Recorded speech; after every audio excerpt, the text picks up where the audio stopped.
আসসালামু আলাইকুম। বাংলা সংবাদে সবাইকে স্বাগত জানাচ্ছি ফিরোজ তোহা। শুরুতেই বিআরবি কেবলস সংবাদ শিরোনাম। আবারও মধ্যপ্রাচ্যে ভয়াবহ তৃতীয় বিশ্বযুদ্ধ শুরু হয়ে গেল।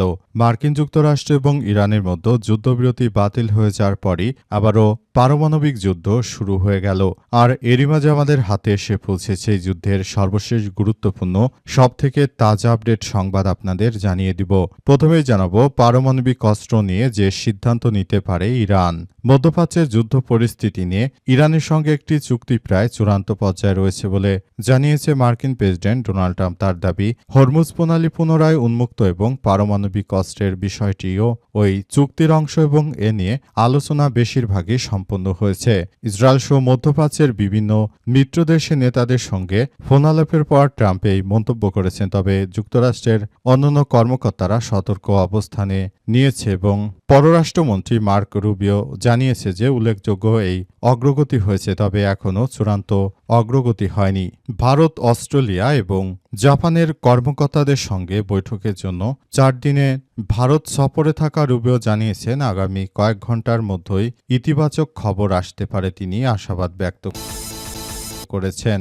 এরপর জানাবো সিবিএস নিউজের প্রতিবেদন, গোপন আস্তানায় মোস্তফা খামেনি যোগাযোগের একমাত্র ভরসা রানার নেটওয়ার্ক। যুক্তরাষ্ট্র এবং ইসরায়েলের যৌথ সামরিক অভিযান অপারেশন এপিক ফিউরির হামলায় আহত হওয়ার পরই নিখোঁজ ইরানের সর্বোচ্চ নেতা মোস্তফা খামেনি। যুদ্ধ শুরুর পর থেকে এখন পর্যন্ত তাকে প্রকাশ্যে দেখা বা শোনা যায়নি। গণমাধ্যমে দাবি, তার বাবা যেভাবে নিহত হয়েছেন তিনি একই ধরনের বিমান হামলা এড়াতে তিনি এখন চরম গোপনীয়তার সর্বোচ্চ সতর্ক অবস্থানে রয়েছেন।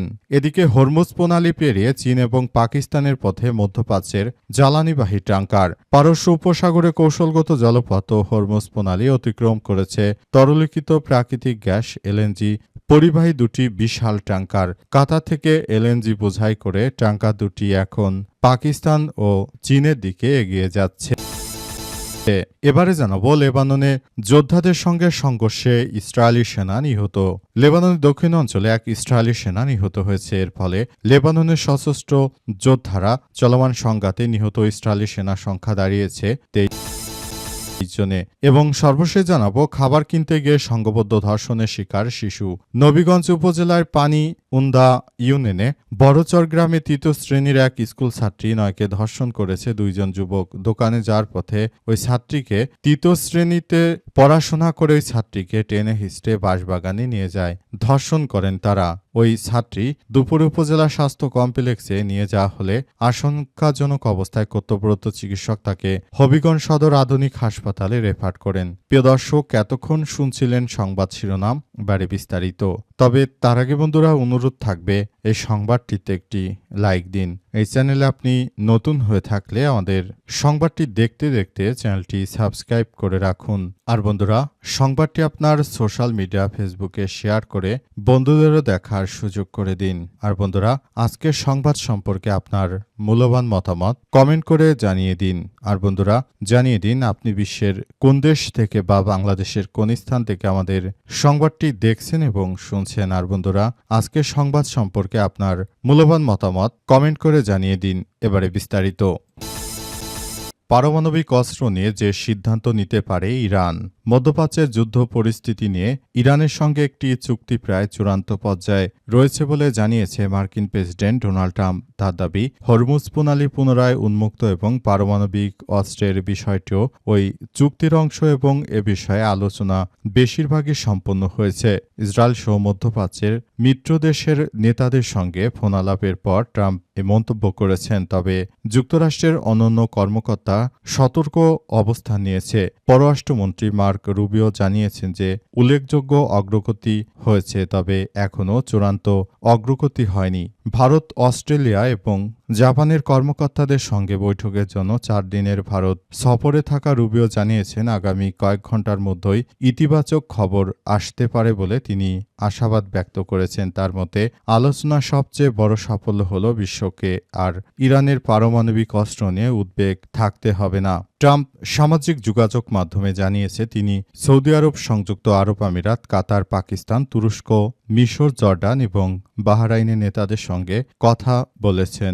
আলাদাভাবে ইসরায়েলের সঙ্গেও আলোচনা হয়েছে। তিনি আরও জানান যে চুক্তির চূড়ান্ত দিকগুলো এবং বিস্তারিত বিষয় বর্তমানে আলোচনায় রয়েছে, খুব শীঘ্রই তা ঘোষণা করা হবে। তবে তিনি এ বিষয়ে আর কোনো বিস্তারিত তথ্য দেননি বলে এমন তথ্য সামনে এসেছে।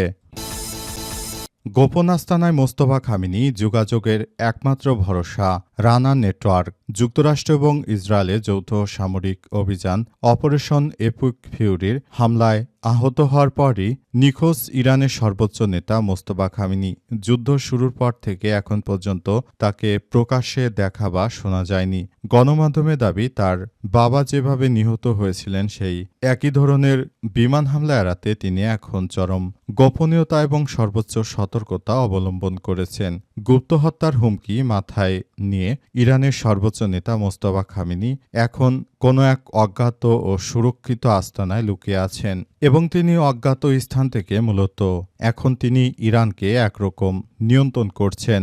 ইরানের সর্বোচ্চ ধর্মীয় নেতা হিসেবে তিনি শপথ গ্রহণের পর থেকেই আর জনসম্মুখে আসেনি। প্রথম দিকে মার্কিন যুক্তরাষ্ট্রের প্রেসিডেন্ট তিনি ঘোষণা করেছিলেন যে ইরানের সর্বোচ্চ ধর্মীয় নেতা হয় মারা গেছে অথবা তিনি গুরুতরভাবে আহত হয়েছেন, কিন্তু শেষ পর্যন্ত ইরানের সর্বোচ্চ ধর্মীয় নেতা মোস্তফা খামেনি তিনি সামনে না এসে বরং তিনি বার্তা দিয়েছিলেন। এরপর জানা গিয়েছিল যে তিনি সুস্থ আছেন এবং ভালো আছেন এবং তিনি রাশিয়ায় আত্মগোপনে ছিলেন বলে অনেকেই ধারণা করেছিল।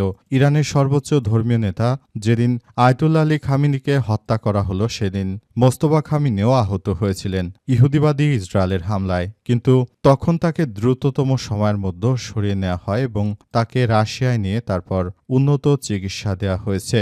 অনেক বিশ্লেষক জানিয়েছেন যে ওই দিন সর্বোচ্চ ধর্মীয় নেতা তিনি আসলে এমন কিছু সমস্যায় পড়েছিলেন যেগুলো দেখে মনে হচ্ছিল যে তিনি হয়তো আর বেঁচে নেই, কিন্তু তিনি সেদিন বাগানে হাঁটতে বেরিয়েছিলেন বিদায় তিনি বেঁচে গিয়েছেন। হরমুজ পেরিয়ে চীন এবং পাকিস্তানের পথে মধ্যপ্রাচ্যে জ্বালানিবাহী ট্যাঙ্কার। পারস্য উপসাগরে কৌশলগত অবস্থানে রয়েছে পাকিস্তান। পারস্য উপসাগরের রাষ্ট্রগুলো সবার সঙ্গে পাকিস্তান একটি ব্যালেন্স বা ভারসাম্যপূর্ণ সম্পর্ক বজায় রেখে তারপর চলছে।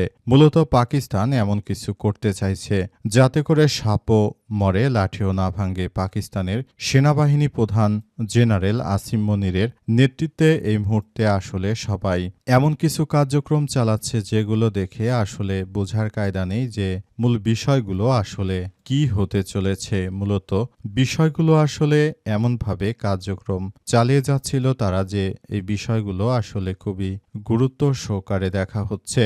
মূলত এই সমস্যাগুলো সমাধান করার মধ্য দিয়ে তারা সবাই একসঙ্গে কার্যক্রম চালিয়ে যাচ্ছিল।